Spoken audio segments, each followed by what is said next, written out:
Welcome to Hannity. We are broadcasting from Addison, Texas tonight. And earlier today, former Governor Rick Perry announced that he is running for the White House. He will be our guest tonight for the entire hour. But first, here's how it all went down earlier today.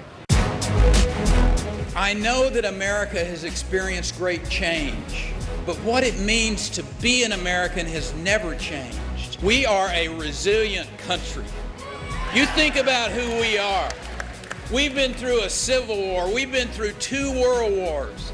We've been through a Great Depression. We even made it through Jimmy Carter. We will make it through the Obama years.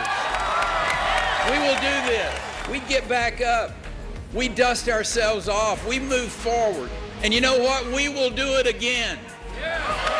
To the 1 in 5 children in families who are on food stamps, to the 1 in 7 Americans living in poverty, to the 1 in 10 workers who are unemployed, underemployed, or just giving up hope of finding a job, I hear you. You are not forgotten. We have the power to make things new again, to project America's strength again, and to get our economy going again.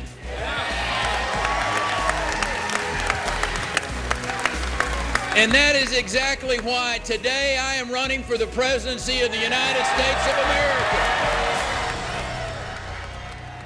Joining us now, 2016 Republican presidential candidate, former Texas Governor Rick Perry. Your governor.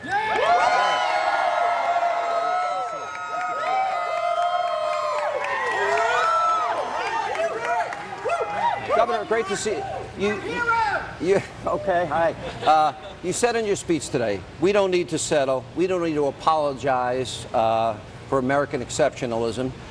We don't need to settle for slow growth. We don't need to settle for death. We don't need to rob our kids. You're going to stop this theft. America's in a tough spot now.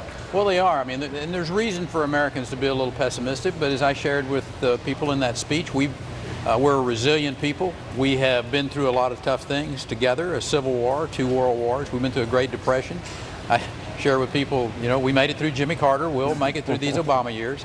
But it is that sense of who we are, what we've been through. We're resilient, that we can make it through anything. And that America is an exceptional country. There's nobody delivered freedom for around the world more than Americans have. We ought to be proud of that. We ought to never apologize for that. And we ought to be America again. You know, you ran in 2012, and the last time I interviewed you, you said you weren't ready. You even said, and I never heard a politician use the word, you thought you were being a little arrogant, thinking that you were governor of Texas.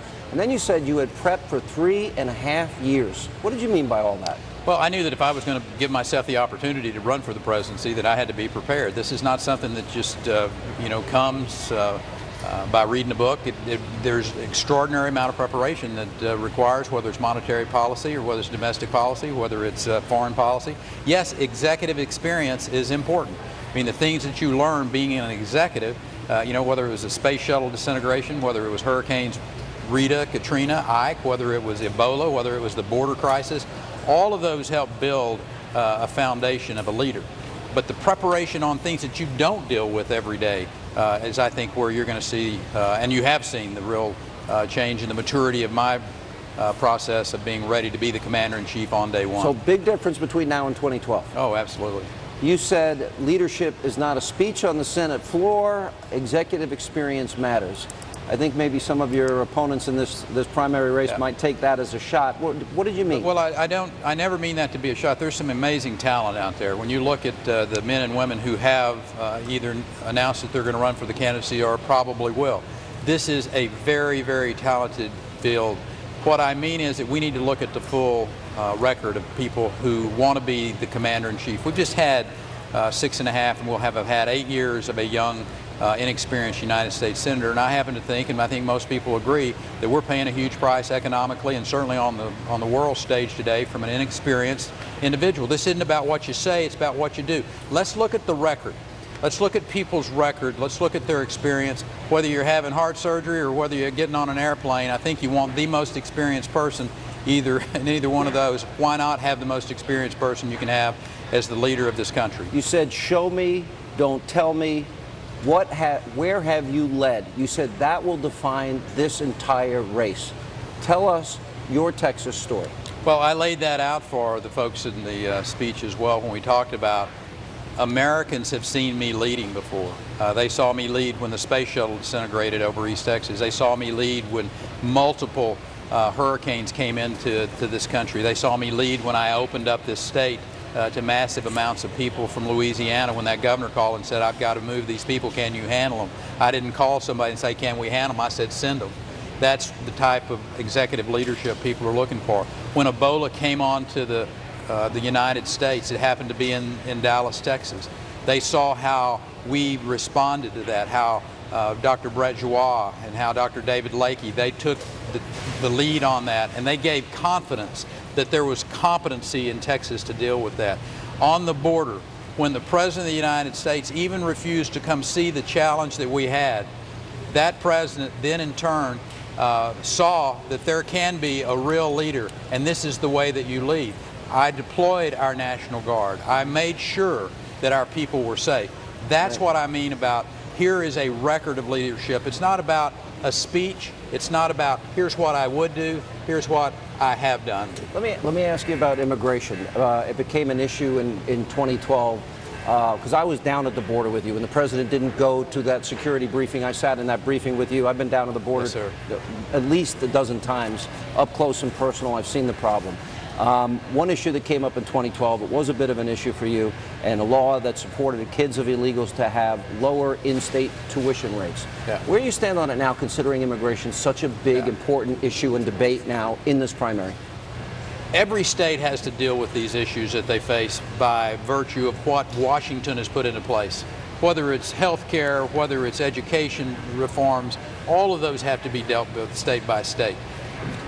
Texas looked at this issue and they made that decision, overwhelmingly made that decision. But here's the more important thing for me.